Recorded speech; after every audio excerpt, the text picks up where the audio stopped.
अरे हर पार्टी कहता है कि हरा देंगे, हद तो हरी माँ का।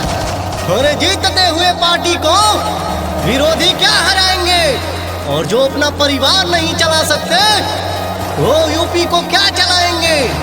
अरे मेरा पार्टी जिंदाबाद था, है और रहेगा और रहेगा और रहेगा।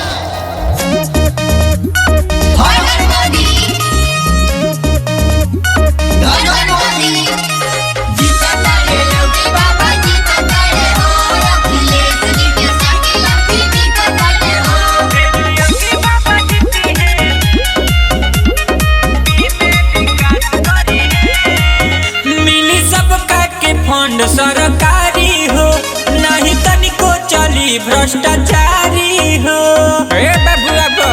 बीजेपी के ना भूले, मिली सबका के फंड सरकारी